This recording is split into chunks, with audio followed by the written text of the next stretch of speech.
Welcome. I'm Sebastian Mahfood, and you are listening to WCAT Radio, the on-air wing of En Route Books and Media, bringing you the dulcet sounds of Catholic wisdom, as we welcome today The Lost Voice with John Studi and Jacob Nelson. Welcome to Lost Voice Radio. This is John Studi along with Jacob Nelson, and today on the line we have Christopher Apodaca, who is a professor of philosophy at Holy Apostles College and Seminary. I was combining a few words there. And hopefully we can bring some wisdom of Socrates, Aristotle, Plato, Augustine, and other people, I guess, to the fourth module of our Intercultural Competencies workshop through the United States Conference of Catholic Bishops. And today we are going to be talking about obstacles which impede effective intercultural relations. And today we've got Christopher, because he had the opportunity to actually be at campus to hear the presenters give their talks and lessons on the various aspects of the Intercultural Competencies workshop, and he has some interesting insights. Jacob. Yes, sir. How you doing? I am doing well. Excited to talk about this. There are so many things in this fourth module. I think we have to skip our obligatory 10 minutes of nonsense at the beginning and just get right into it. Wait, before we do that, yes. Yes. Yeah, Professor Apodaca, Chris, whatever. He doesn't do the obligatory nonsense very often. Could you just say something that's complete nonsense for us, Chris? Like quoting Nietzsche or Descartes would be just fine. Oh, yeah. Let's see here. Descartes. Cogito ergo sum, I guess. I don't know. I know. Nothing exists. There you go. That's philosophy. All right. Fantastic. That's nonsense. And it amounts to the paper that Jake's going to write to you later today. Oh, fantastic. I'm looking forward to it. All right. Cool. All right. Let's dive right in. I know this is going to be an interesting one. Jake, you want to run us through the goals and outcomes? Yes, I would love to.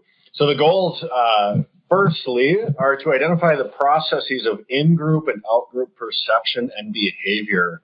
Also, to examine the ways we view the other. Thirdly, to explore the dynamics of racism and better understand its effects on its victims, which that goal should be fascinating considering the culture we're currently in right now. And, Confederate statues, NFL protests. There's a lot of fodder for this one. A ton of stuff going on. And fourthly, to learn how to... Dr. Seuss is apparently racist. We'll talk about that in a minute. Yeah. Fourthly, to learn how to positively influence the healthy dynamics of living together in community. And to have 5 different outcomes. Firstly, increased awareness of the presence of racism in intercultural relationships and how it affects those relationships. Secondly, increased knowledge and understanding of racism. Thirdly, renewed willingness to confront one's own experiences of racism. Fourthly, acknowledgement and ownership of one's feelings about racism. And fifthly, strengthened resolve to find one's voice to speak out against racism. The first thing I would note with this is perhaps the first outcome that jumps out with me is that there's kind of a presumed racism within all intercultural relationships, the way it's worded. But I think it sets up the next 4, which are all necessary. We all need increased knowledge. We all need a renewed willingness to confront racism, acknowledgement, strength, all. And so I think that first one, my hope is that it doesn't presume there's always racism necessarily and everywhere, but to me, that's kind of how it comes across. But those are, maybe some of the critiques of the program that we can make while still exploring the great benefits and opportunity within this program as well. So, all right. Definitely the case that we need to make sure that we're addressing racism, because there is still an undercurrent of racism within practically every sphere in American life. But its strength, that's something maybe we can talk about a little later. There's just always going to be some sort of feeling or fear of the other. It's a part of our natural inclination, right? Or rather, I could even almost say that it's a part of the fallen nature that we have, rather than something that's simply inherently That's why I think that these goals and outcomes are actually laudable if they're rightly approached, and if they're rightly addressed, and if the term racism is rightly defined, because that's part of the challenge is rightly defining the term of racism. If all of those things are addressed properly, then I think the goals are laudable. I think the expected outcomes are laudable. And I do think that the USCCB probably had some really good intentions in building this program and hoping to address something that it does exist. There is such a thing as racism, and it is sinful. Most absolutely. And I think it's important, especially today with just a lot of renewed race tensions in the Western world, at least in our own experience in the last, 10 years or so, you see an increase of racial tension in our culture. It's important that we revisit these as a church and try to understand how to conquer different aspects of racism as a whole, as the church becomes more and more multicultural in the United States especially. Because I think naturally, as John, you were saying, that aspects of racism are going to come up just by the very fallen human nature that we are. When we interact with different groups that we're not familiar with, there's going to be preconceived notions and prejudices and that sort of thing to some degree. But I think, to me, that seems more implicit with a macro level of group on group rather than the personal level if I interact with a group that's not my own. I know a great many individuals of various cultural backgrounds that they don't have an inkling of racism in their bones, but perhaps the group they belong to might struggle with some of those tendencies. Professor Apodaca, I don't know how you feel about that, but I see more of the implicit racism on maybe the group level, not necessarily on the individual level. Mm-hmm. I know I agree with you on that too, but when you made the point, the macro level, I was drawn to this first goal where it says the in-group, out-group issue. And I think that if you want to address the problem of racism, then it's not racism that's the problem. I think it's a more fundamental problem. It is the in-group, out-group problem. We all have struggles with wanting to identify with those who are like us and tending to feel competitive or fearful or exclusion or behave in an exclusive way so that we only want to include the people in our group that are like us. So, for example, we're all three educated Catholic men. We probably have a large group, or our closest friends are probably also educated Catholic men, right? I know a lot of people from my background. I'm Hispanic, like to go to Hispanic mass, to go to a mass in Spanish. We often associate with the people with whom we agree with politically. And so I think that if you're going to address racism at its most fundamental level, it's not racism per se. It's the in-group, out-group issue. It's the welcoming others in. Racism is only one outgrowth or one ancillary expression of that. And when I say ancillary, I don't mean unimportant, but it isn't the essential issue itself. So what would you say is the essential issue? Well, that specifically that in-group, out-group program, that tendency to and I want to clarify, I don't think the tendency to want to commune with others who are like us is necessarily a bad thing. We are, from a philosophical perspective, social animals. We can't exist, we can't live, we can't grow, and we can't become virtuous on our own. That's just not the way human nature is constituted. We need others. And of course, we're going to be able to relate more easily to those who are like us the most.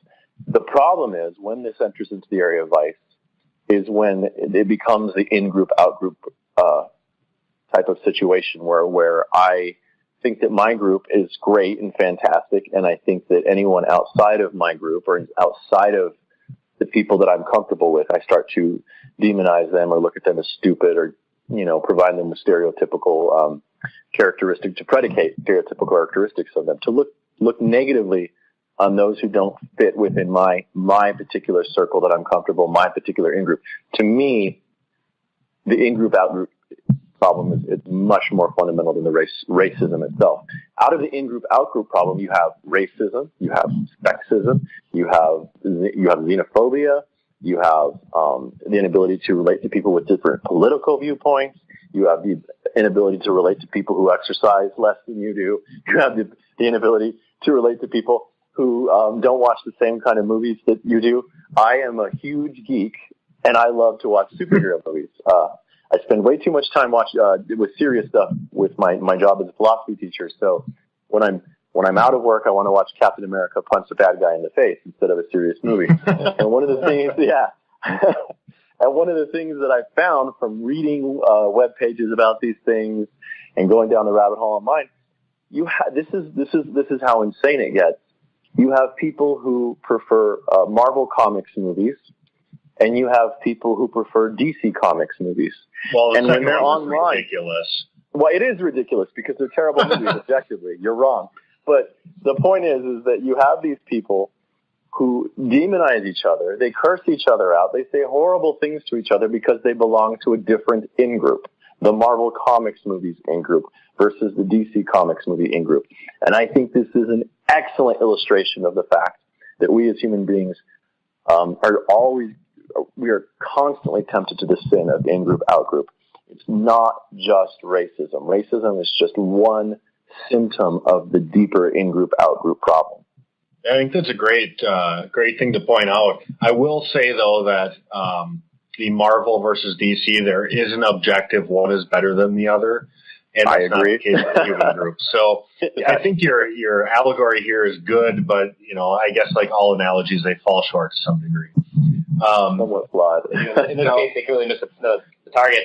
I actually, I wanted to have John have a chance to say something today, but something you said, Professor Apodaca, triggered something in me. Are you familiar? Oh, don't be triggered. It wasn't. But here's the irony with that. If I say a trigger warning, aren't I referencing a gun? Isn't that itself a trigger? Oh man. Just saying. Infinite regress. Yeah. Now, Professor Apodaca, are you familiar with a Dr. Hoffman Ospino? I actually am not, no. Okay. He's from Boston College, and he's done a number of studies about Latinos in the church. And I was able to go to a conference with him a couple years ago at St. John's College in Collegeville, Minnesota. And one of the things he talked about is that within the church structure we saw in the 1800s, early 1900s, even through the mid-1900s, the great influx of primarily Western European groups. So you'd have the Italian Catholics, you would have the French Catholics, you'd have the Irish Catholics, and so on. And one of the points he made was that with those groups, they had very distinct times they came and settled and assimilated into the American culture. But with the Latino culture, they've been more or less coming and going from America since before the British even came. And so the idea of assimilation for them is a very different thing.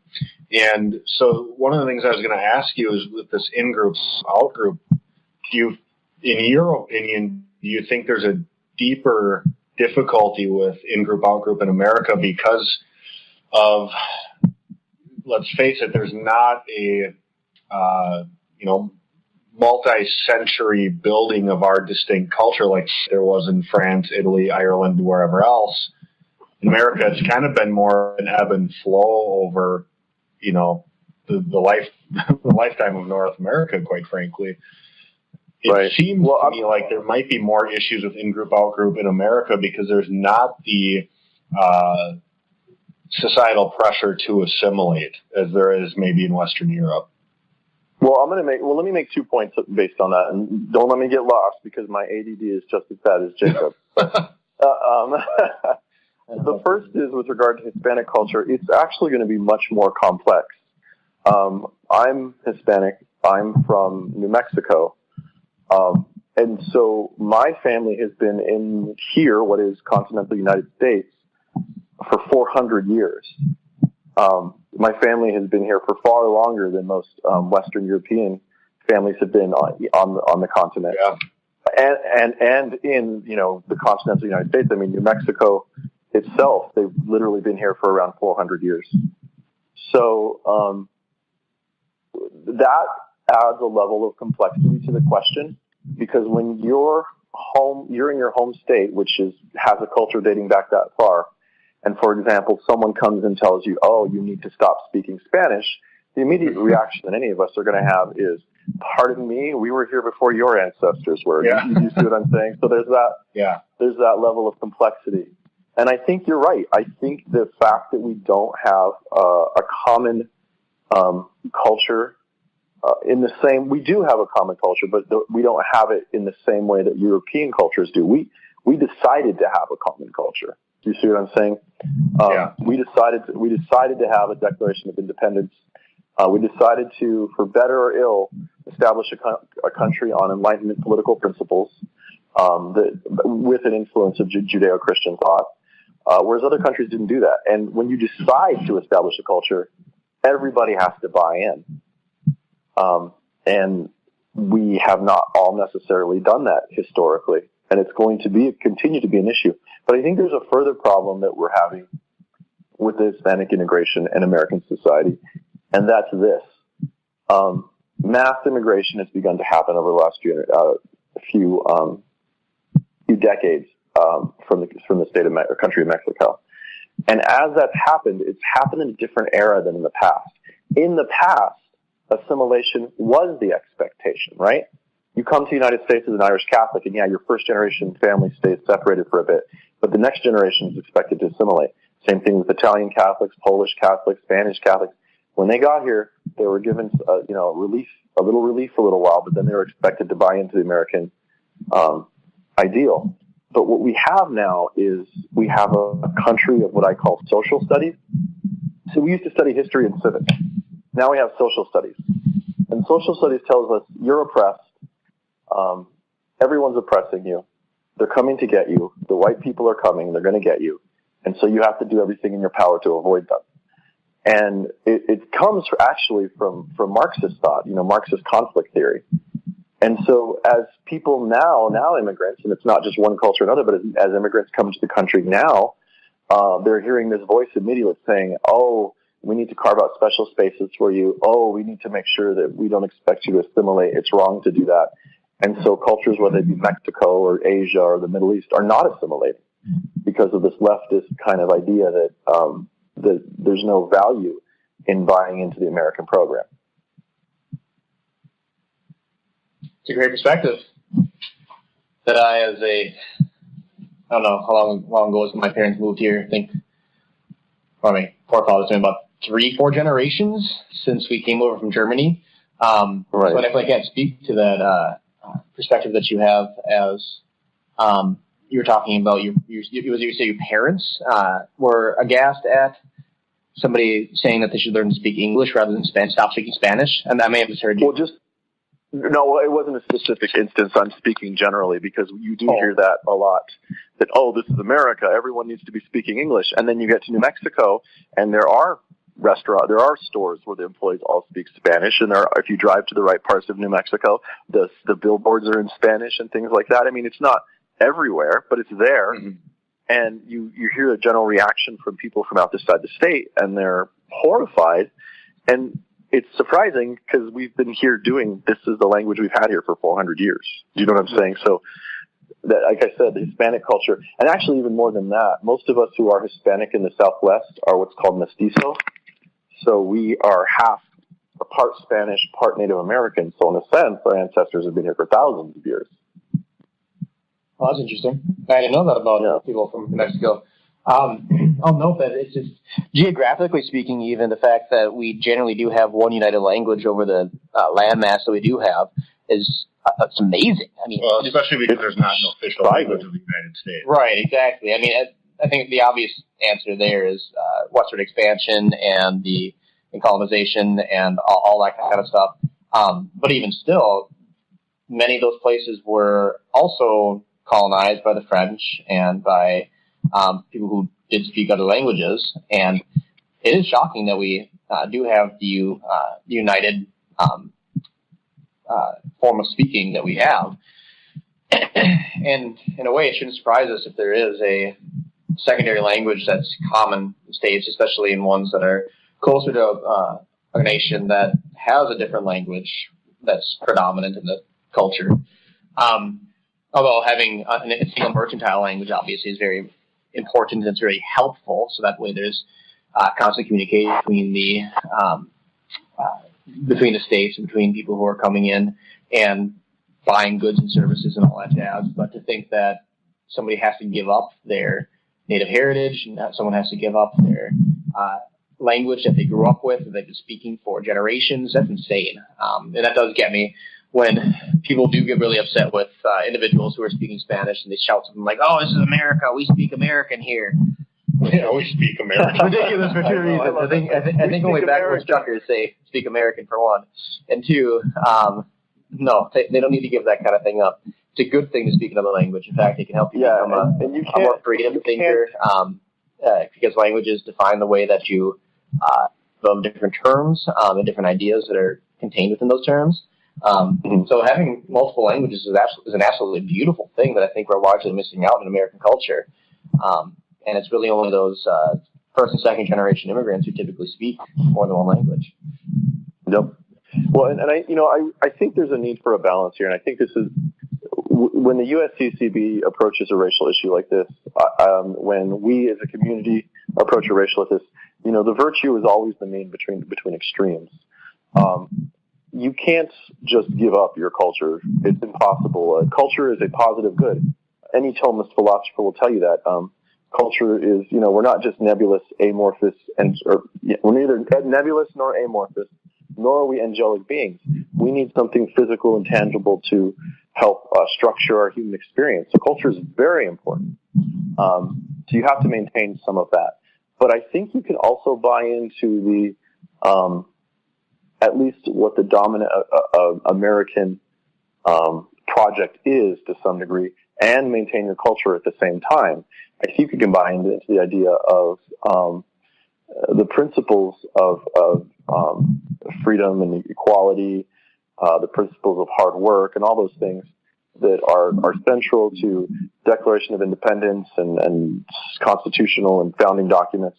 And at the same time, keep your culture, maintain your culture. I think you can do both. Yeah, I absolutely agree. So why don't we dive in a little bit to the meat and potatoes of this cultural workshop here? Is that cultural appropriation? Potatoes are Irish. None of us are Irish here, so. Assuming on me. The answer is we're going to dive into the beans and red chili. I'm actually happier with that. Let's do this. All right. Some of the beans and red chili of this document here. Yeah. All right. So I think that this section here is largely true, although it goes against something that is said a little bit further down in the document. It says, prejudice involves thinking differently about those outside of our own group in one or more negative ways. Infants, and then it goes on to say, infants do not discriminate against other infants who are different from themselves. Discrimination is something that we learn from our culture. I think that I would, in a way, disagree with... Your son discriminates against everything. He bites and kicks. My son had a meltdown last week. It was terrible. I went to confession. I was gone for like 15 minutes, and I just get to the parking lot, and I call Molly, my wife, and I hear just like these incredible shrieks in the background. I ask her, "Did you release velociraptors into our house? What the heck's going on?" And she says, yes, no, but if I did, Michael would fight them because he was running around saying, "I want my daddy," and he was biting my wife and chased her out of the room. It was biting the knot on the gate and the couches. It was crazy. Toddlers are insane. So do we really want you and Molly as the godparents of our child tomorrow? You do. Okay. There's if two right nothing else, you'll teach your... If nothing else, Jonathan will teach your son how to bite. This is true. And I actually have been teaching Michael jiu-jitsu. I've taught him some escapes and some sweeps. He does all right with them. It's hilarious. Well, I'm going to teach my son. I'm going to show you a good video. Teach him well how to handle a firearm, too. So those two things together should be... Starting at 2 years old? Yeah. That's going to be an adventure. Yeah. Jake, why does Matthias have a black eye?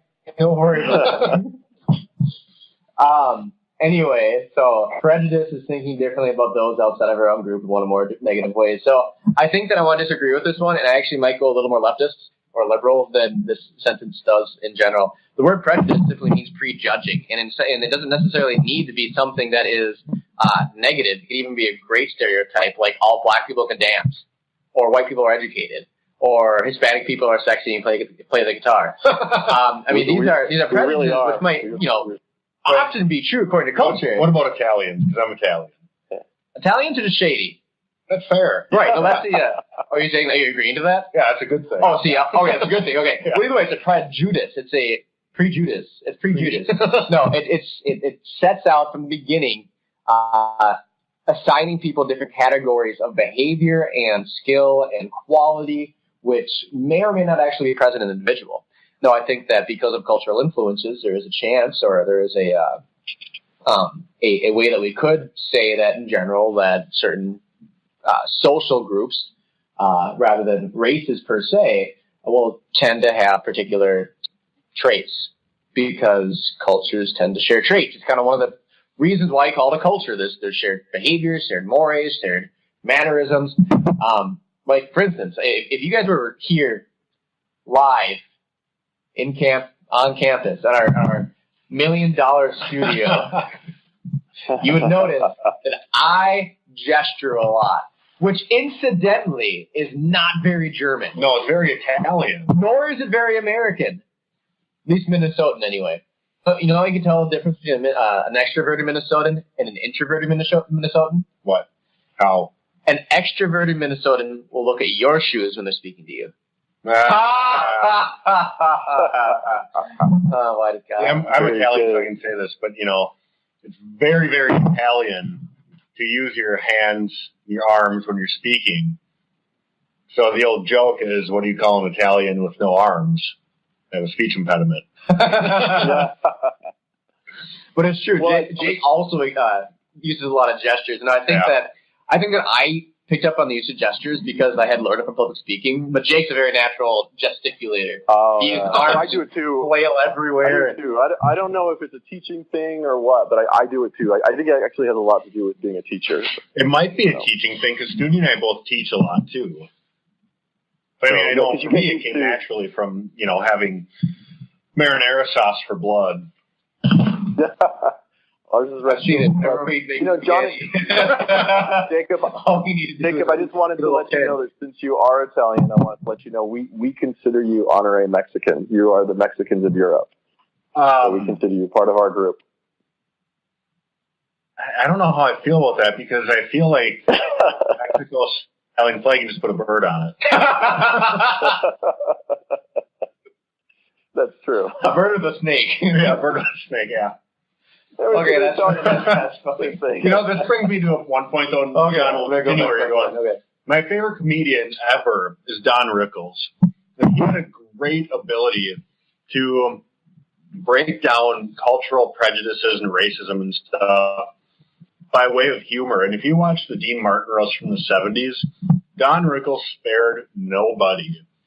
And if he told the jokes today, he'd get around stage. In fact, he was not long before he died. He told the same jokes for the last 40 years.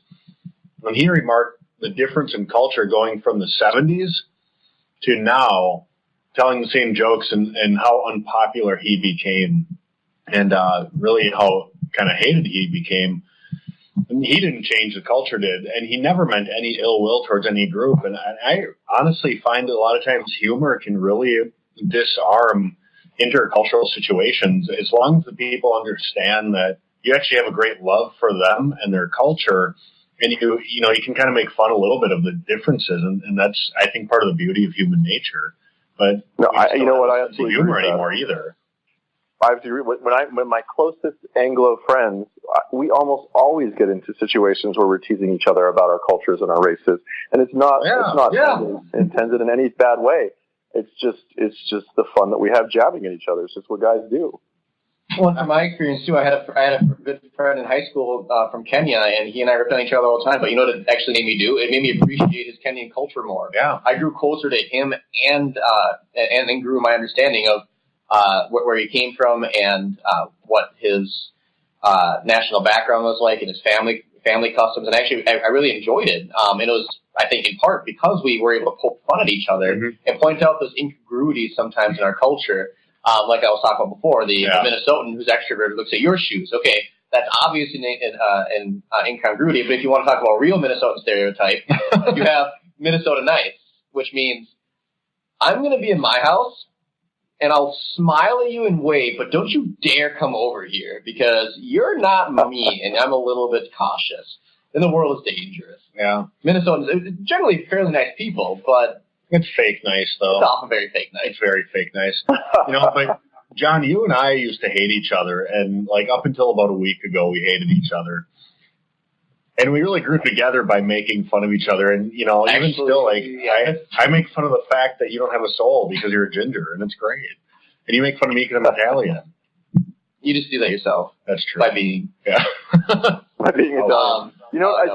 I guess my point is humor plays a huge role in human culture and development. And I really feel like humor can definitely cross cultural barriers. But in order to allow that to happen, there has to be a sense of humor, and our culture has completely lost it. Mm-hmm. Oh, yeah. And you know what? I actually was I sent Jonathan a video about social justice warriors the other day. These young people who, on the left, not liberals, I'm talking about extreme leftists, who are ready to take offense. Progressive. They're ready to take offense at anything and everything, to the point where I was watching a video recently about a college in Washington or Oregon, Greenwood, I think, was the name of the college. Oh, and yeah. They basically took over the college and were demanding that the professors admit that they were all racist. I think it's in Washington State. Right, and one of the students, they were screaming and yelling, and one of the students said, "Yeah, and what about all the oppression against?"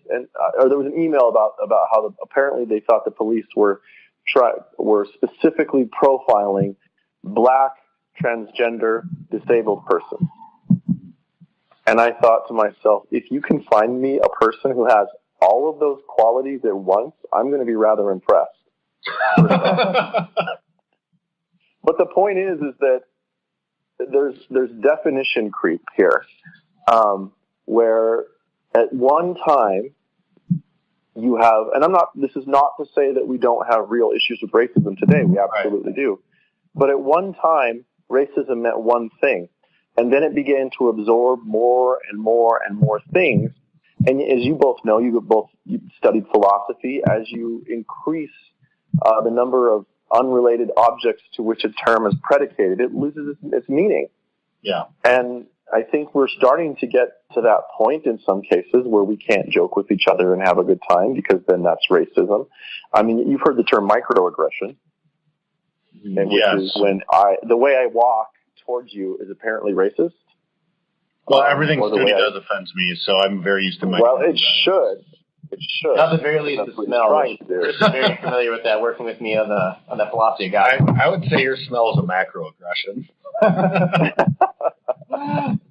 But I haven't showered in weeks. So there's that. But I also think with the humor thing, we have to keep in mind, know your audience. Yeah, absolutely. You can make, racial jokes without being offensive and being a jerk. You can know what context you're in and whether a racial joke is even appropriate in that context, because it might increase tensions. And let's just say this, check yourself, not you two, but in general, are you going to tell a joke about race? Ask yourself these following questions.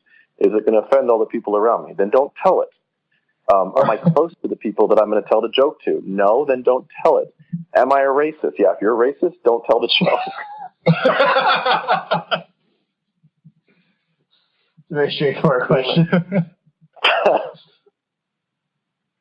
So, but my point is it, as you get this definition creep, it's very dangerous, because not only does everybody start to get accused of racism for everything, and everyone just doesn't want to deal with it anymore, but what happens is you get the Goldilocks effect, or not the Goldilocks effect, but the who was the one that lied about everything? I don't remember. Pinocchio? But you get the effect. What's that? Pinocchio, or the Boy Who Cried Wolf? Boy Who Cried Wolf. Yeah, Boy Who Cried Wolf. There's the one.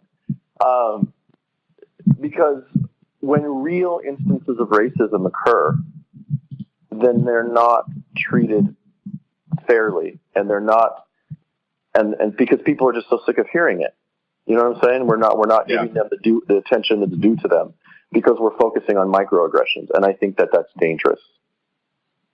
Right. I mean, that even happened after President Trump was elected. There were a string of racial slurs written on campus property, or there were several assaults due to what people had claimed were Trump supporters who were assaulting them because of their race. And turns out, if I remember correctly, every single one of those was actually perpetrated by or lied about by somebody who was simply trying to defame President Trump and his supporters. And that for me was kind of a major issue because they are lying about it. And what offended me the most about it wasn't that they were trying to malign President Trump or his supporters, but that they were making light of a real problem that people actually face in order to malign President Trump and his supporters. And this is just an absolutely terrible thing. And it's shocking that these people still claim to be social justice warriors fighting on behalf of the poor and oppressed minorities out there. But then they're using their plight as a means to a political end? Really? Mm-hmm. How in the world can these people call themselves allies of homosexuals, transgender people, African Americans, Asian Americans, whatever, when they're using their real struggles as simply a stepping stool to slap somebody in the face who they think is oppressing them or is politically dangerous? Well, and that's you start to see violence on the other side, which I also think is becoming more and more prevalent too. It's dangerous in this way because if you decide that there's no such thing as sin, except for one sin, being prejudice, then that one sin takes on such a great deal of importance. It is the great evil in your society, right? Yep. And so, because it is the great evil, it must be stamped out, right? And even if violent means are necessary, this is the reasoning that goes through these heads, and now we're actually starting to see that. People, if you are perceived as being racist, even if you're not, you are the sinner, they are the saints because they're not racist. Remember, it's the only sin, and they have good cause to eliminate you from society or to push you to the margins or to actually physically harm you. Well, and I just read something too that there was an analysis of stuff that's going on over at UC Berkeley and quite frankly at a lot of college campuses now, that when words are seen as violence, these microaggressions or these trigger words or whatever, that then real physical violence becomes a very acceptable response. You and I are watching videos and reading the same articles. What's that? I said, you and I are watching the same videos and reading the same articles. I think so, yeah. And I read that and I thought it was just a fascinating analysis of what's going on in the culture. And it's so true because they're focusing so much on how their personal little feelings are hurt. And they'd probably be hurt by the fact that I said their little feelings. But they're focusing on these little tiny things and acting like it's the end of the world or that somehow their whole existence is being threatened and they have to lash out. It's a fight or flight. And because of the culture that we're in, it's going to predominantly be a fight. And they're going to resort to physical violence. And the sad thing is the rule of law is not actually doing anything to the standards of authentic justice in our culture. Well, and the problem is that the institutions that many centuries ago were created to form people rightly. I'm talking about universities in their initial formation, in Europe. They were there to help people, to educate the whole human person, to form them rightly and help them become virtuous. What they've become now is something completely different, and they are accommodating this spoiled, insane, childish behavior of this fit throwing, like at the college I mentioned earlier, with safe spaces and trigger warnings and all of these things. And that's not fostering good people. That's not fostering a community. That's, like you said, if words are violence, as these people are treating it, the spoiled brass treating it like words are violence, then anybody who says anything against me has been violent. I can respond in violence, and now we have bigger divisions between one another than we did before. But isn't there such a double standard with this? Because if my safe space is defined by not having progressives around me, they're they're going to lash out and say I'm being bigoted. Well, of course, you are. No, I'm kidding. You're not. Obviously, yeah. Yes, it is, and it is a double standard, because if anything, if you even sound a bit like anything traditional, you're bigoted. You are. How dare you white cisgender heteronormative straight male? You know, that's what you hear. Right, but the irony is that by them establishing the fact that, you know, in order to be a part of the norm, you have to be a part of the LGBTQ, MMSC, those are like 16 letters now, that they're actually establishing their own tradition of what it means to be an authentic American. Oh, yeah, so they are. They're establishing a tradition by rejecting that becomes an infinite regress then, too. Now, Jake, here's the issue, and that you might not be seeing here, is that Professor Apodaca already laid the foundation to show that this kind of thinking is inherently irrational. Because what they do is they define a particular term, racism or bigotry, in such a way that's so broad that it has no meaning. And now, as we all know, simple apprehension and the definition of terms is the beginning of human understanding and logic. And so when they've rejected the idea of simple apprehension or expanded terms to the point of meaninglessness, and there's no further rationality that can take place. And you know what, Jacob? That's actually what I've actually seen this in practice. And this was maybe so. The state that I live in, our colleges are extremely liberal. We have the University of New Mexico. Well, actually, not the state that I live in. The state that I'm from, the University of New Mexico. We call it the Berkeley of the Southwest, and we have a lot of like cultural studies degrees and things like that. And I was sat down to lunch with a gentleman who was studying Latin American culture or something, and I was talking with him about philosophy and my interest in philosophy, and he says that, oh, that's just a tool used by oppressive white men to oppress minorities. I was like, philosophy? And he's like, yeah. And I said, what about logic, Aristotelian logic? No, Aristotelian logic is also a tool used by oppressive white men to keep minorities in line. And this was a real argument he made. What was his argument? Did he have any support for that, or? No, it's just white. Oh. Huh. Just that it's white. That's actually not the first time I've heard that either. So, But, one of the things I want to, we're looking at, because we're pretty well into this right now, aren't we? Yeah, I didn't actually mark what time we started. So my estimation is we have about 10 minutes left. I wanted to talk about that FIGS part of the training before we got out of it. Would that be okay with you guys? Looking at that. Yeah, I got something on that too. Because the USCCB, and again, I want to preface this by saying I really think that the USCCB has excellent intentions in developing this training. I think a lot of the conversations that I had when I sat through the training in person, many of those conversations were revealing.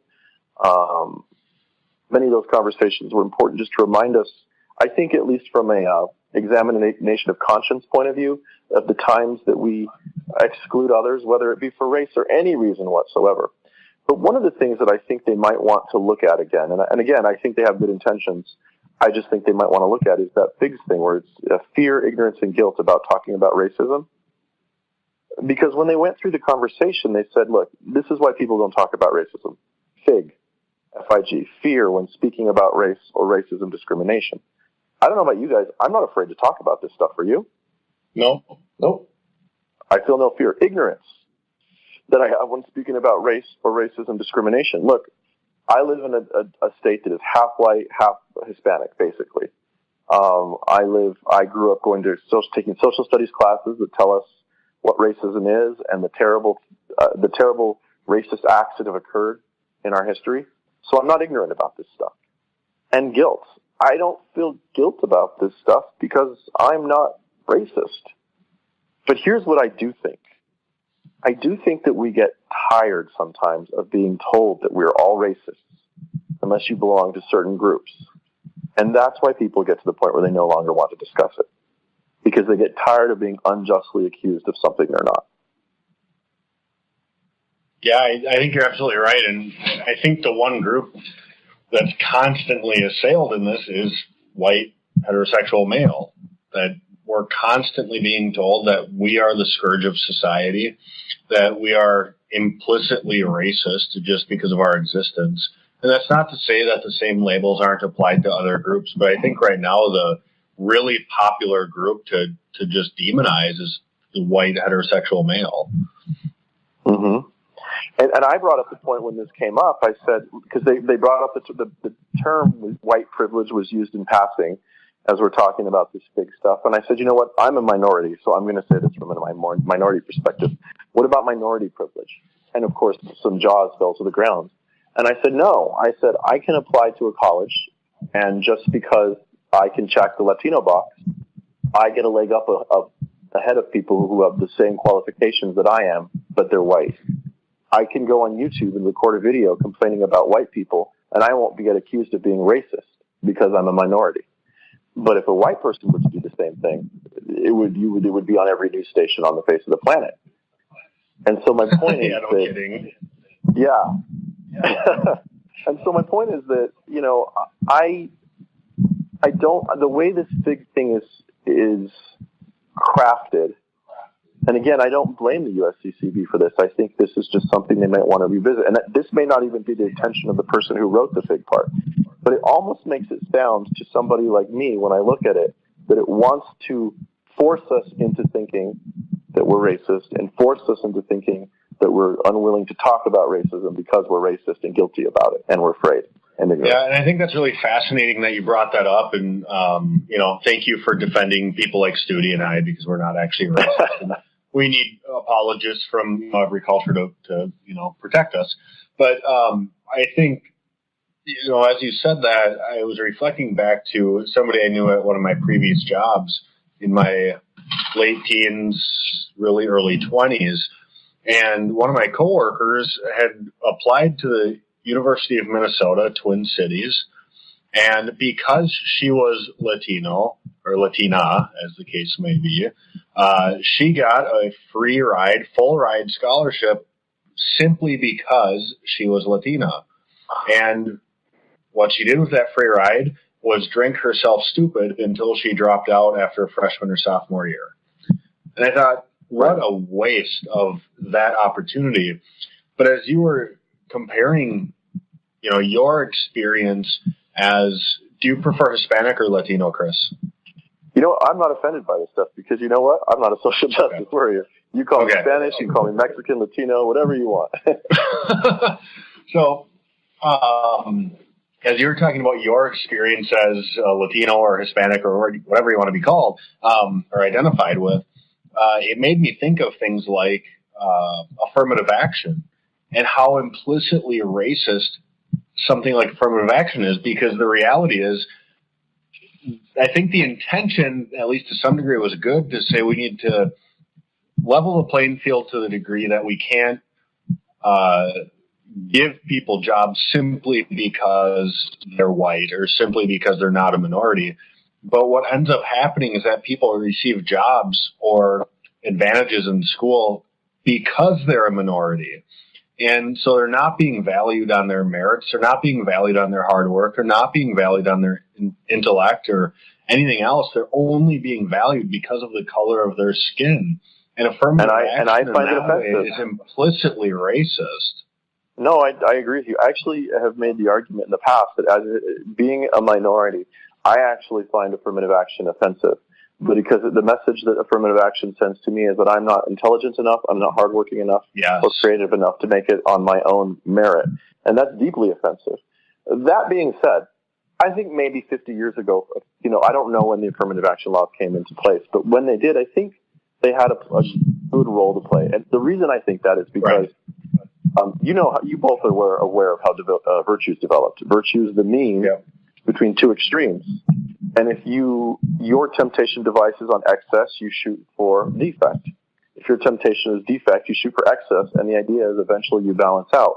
I think that's what affirmative action did. It shoots in the other direction initially to help us balance out. But you know what? I think we've already balanced out, and I don't think we need it anymore. Well, it's similar to the role of unions in the past in America. There was devil for unions, and Leo XIII was in favor of them in Rerum Novarum. But after a certain time, and the laws and the regulations that unions fight for are established to protect the worker, they become obsolete. But they can't simply remove themselves from society because, hey, they employ people and they make money. But what we see happen with labor unions, and that's a topic for a whole nother show, is that they actually end up doing more harm than good in the long run once they fulfill their initial function. And I think you're right that affirmative action, when it really first got going, was intended for a really good reason. And the first ideas of affirmative action came in the mid to late 1800s, and then was more or less codified in the 50s and 60s. And I think there was a great reason for it then. But as you said, I think the initial reason has run its course, and now it's actually doing more damage than good. Mm-hmm. And I think that the damage that it does is it actually increases racial tensions. I think a lot of what I call social justice warriors, these far left extremists, in regard to race, I think because they term everything racist and because they're always calling people racist all the time, people begin to resent that. And it actually stokes, or it actually increases racial tensions, because now one group thinks the other group that, oh, you're just going to call me racist off the bat, and so what's the point of us even having the conversation? And then we end up more divided than we were in the first place. Yeah. Right, that's the difficulty I'm having. One of the, let's see here. Yeah, there's two quotes here. And from the section entitled Specific Ways We Judge the Other. And I'd love to spend a little time going through these. But in particular, I want to talk about how one says we trivialize painful differences. We refuse to recognize neuralgic points that divide groups against one another. For example, some Caucasians tell African Americans that they are colorblind and treat everyone alike regardless of their race, but their behavior towards African Americans tells another story. Trivialization is a way of refusing to acknowledge how differences divide people. One of the difficulties I have with this is when it says that their behavior towards African Americans says that they don't treat people equally. Yes, there is an incongruity to between their actions and their words, and that's something that should be pointed out. That's something where people, or African Americans or Caucasians or Asian Americans or whatever, should be aware that their actions don't always match their words. But that's true for any sin or any vice that we might have. Is often nobody goes out there saying I'm a liar. I try to tell the truth as often as I can, and then we go and tell 5 lies to get out of getting a penalty for being late at work or some such thing. And what gets me is I can say that I treat and speak to everybody how I would treat and speak to everyone else as insofar as I am possibly able to. But if I were to say that, I'd get accused of saying something like, you're saying you're colorblind, which means you're not recognizing part of the core aspect or the core essential nature of what I am. And then my thought is, well, no, your race isn't a core essential part of who you are. The fact that you're a human being created in the image and likeness of God, who deserves to be to know and to be known, to love and to be loved. That's your core being. But then on the flip side, something that can happen is that they'll say the exact same opposite. Oh, my race doesn't define my abilities and who I am as a person. And so there's this tension or this incongruity that I'll see. It's like, well, which one is it? But I think even further, just from my own personal experience, is that if I say that I treat people the same, I'm told I'm a racist anyway. I just don't know it. And it bugs me to no end. But the way that I feel like I try to view this, and the way I think about this, and I've been very cautious about this for the most part through most of my adult life especially, is actually the next quote from Ralph Ellison's classic, The Invisible Man, where he says, "We make them invisible. We refuse to acknowledge their presence and treat them as if they were not there. If we say to somebody that we do not see color, then we are, on a very optimistic understanding of things, saying that they are invisible. We have to see color. We have to recognize that there are some differences in the person in front of us, but it's a difference which needs to be properly oriented in terms of the whole of the person. We need to see race as not the defining characteristic of an individual, but an accidental characteristic, insofar as that person is essentially a rational animal who, again, has all the same needs to be known, to be loved, and has the same call in his life that I do to be in union with God through knowing Jesus Christ. And those questions of race and those questions of culture, those questions of tradition come as a way of bringing about that end in the best way for that person. And so it just gets me, it bugs me so much when I can't say to somebody who, assumes everybody's racist that I'm genuinely not racist.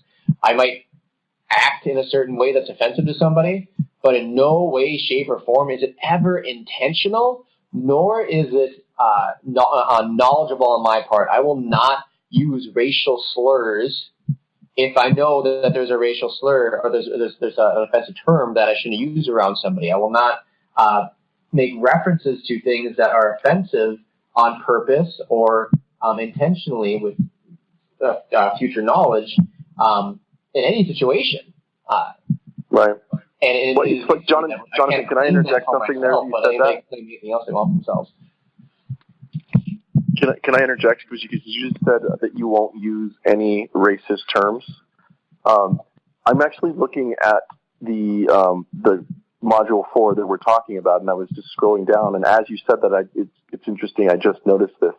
It has a sentence here: the term multicultural frames the conversation with terms supplied by the white Anglo-Saxon Protestant, and then it puts in parentheses, WASP, context of the racial other.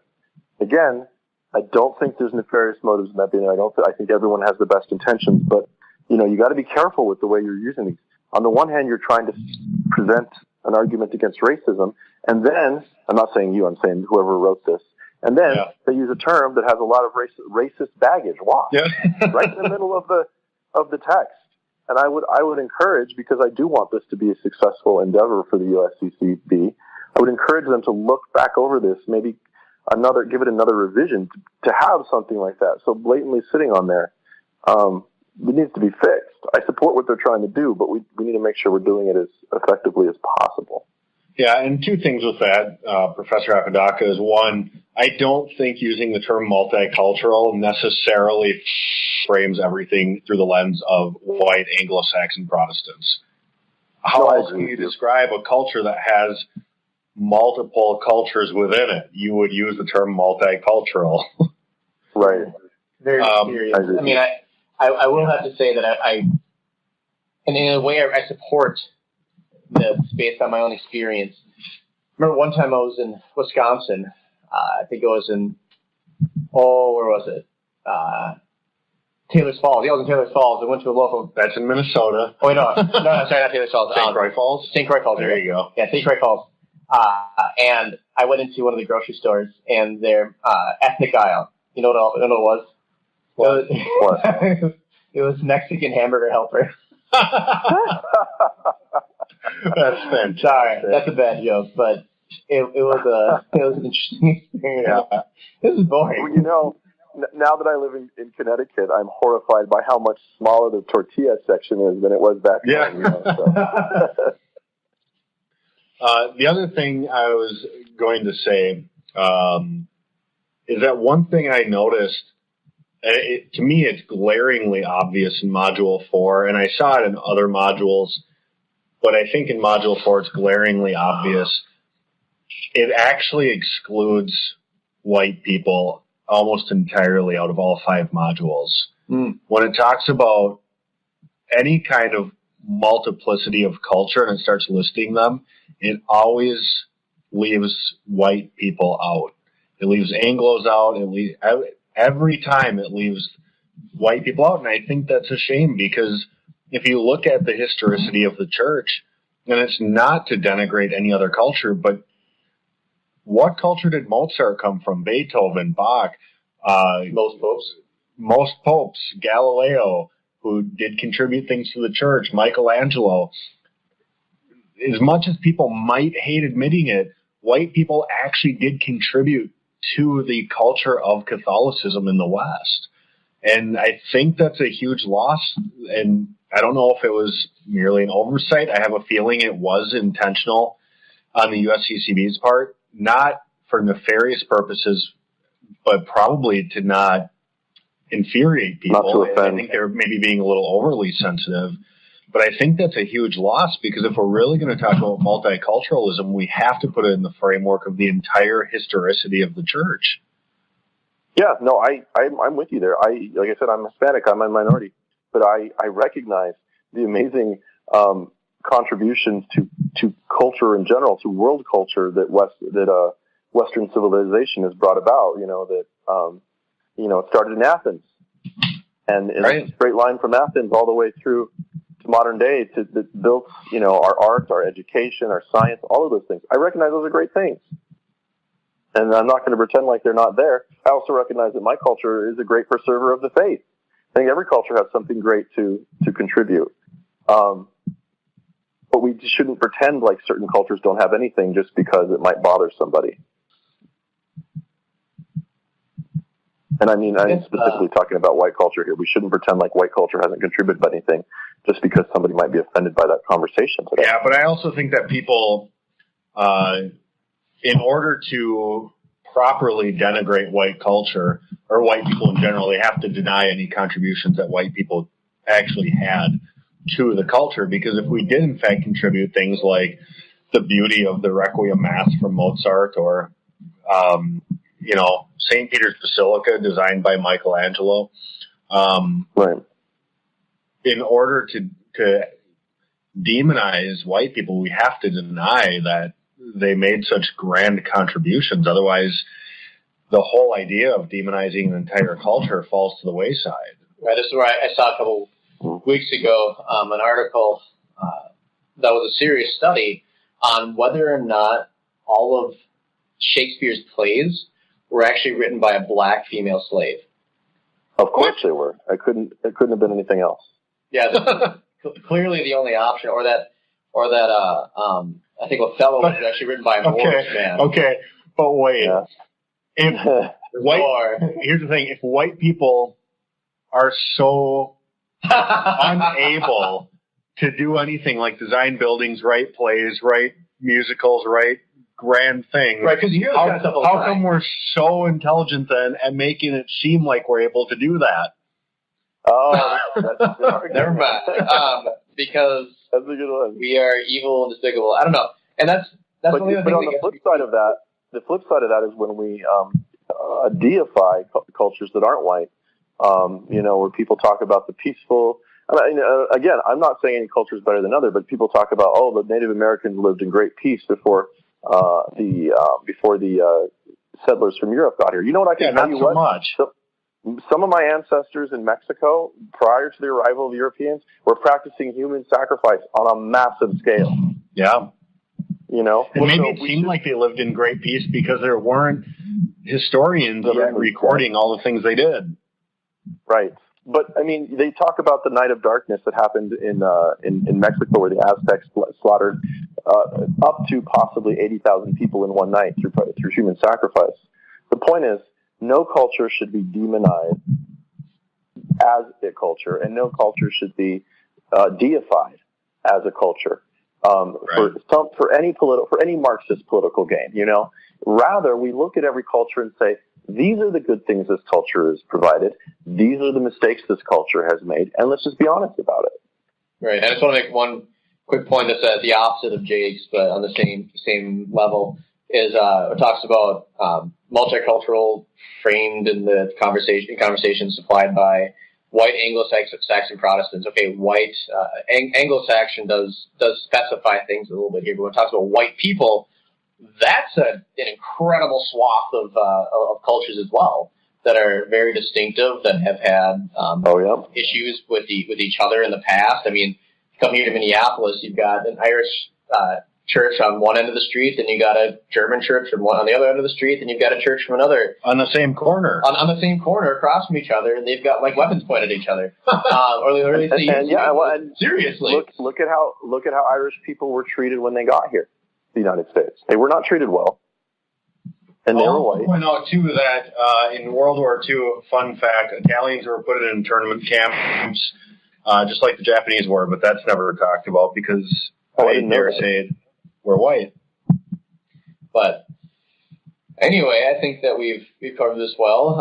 I think to summarize, I think we should continue this next week, whether or not Professor Apodaca can join us. We do have a fifth module to get to, but I feel it would be imprudent if we didn't take time to talk about Confederate statues, the NFL protests, stuff of that nature. I completely agree. It's so important right now. It is, and it's a huge issue. Yeah, it's a huge issue in our culture, and it's tearing people apart. And especially what Professor Apodaca was saying a little bit earlier about how the race language, especially insofar as it has become irrational and ubiquitous, is really just making racial tensions even worse than they were before. Where I think that we were getting to a point, in a way, we were recognizing the proper mean where we need to be. And this, I think, summarizes the essential nature of what we need to talk about here, is that we should recognize people as people first. We're all one human family, all sons and daughters of Adam and Eve, and we're all called to relationship with God and to beatitude with Him forever. But there are different ways that we express our humanity, and these are all, in many ways, great and beautiful things. And whether or not that is necessarily a culture or a common lineage or heritage, or if it's simply skin color, these are secondary traits that we should recognize, but not mistake for the actual person. And I think that is one of the major flaws of people who are racist in terms of, forgive me for the usage of this term or whatever, but on the conservative side, where you think of the racist hillbillies of the South or whatever, which in itself is a prejudiced way of thinking. Or you think of the crazy social justice warriors who will basically worship at the feet of minorities, and seeing that their blackness, or whatever you want to call it, is worthy deifying that person. You need to find that mean. The mean is that this is a person created in the image and likeness of God who needs to be loved and cared for, but there are some differences between people groups. Amen. It's different. Professor Apodaca, we do have to wrap up here. Do you have any final parting words for us for this week? Yeah, I think it's a short thing. I think the real problem, and I brought this up when I was in the training, I think the real problem that we have to remember and always keep in mind is it's not racism, it's not this, it's sin. We have a problem with sin as human beings, and we need to repent. This is a problem with not loving our neighbors, as Christ taught us to. If we love our neighbors as Christ taught us to, then we don't have a problem with racism. And finally, I support what the bishops are trying to do. I understand they want to address the problem of racism, and they want to make everyone feel welcome in the church, and I'm 100% behind that. I just think that possibly this document needs to have some revisions to better serve that end. I can agree. All right. Again, this is your host, John Studi, signing out for Lost Voice Radio on behalf of Jacob Nelson and Professor Christopher Apodaca. I bid you all farewell, and I pray that we all can learn to love our neighbors as ourselves and to seek after the true Catholic unity that we have in Christ. God bless. We hope you enjoyed the program and will join us back for another show on WCAT Radio. This is Sebastian Mahfood. Good day.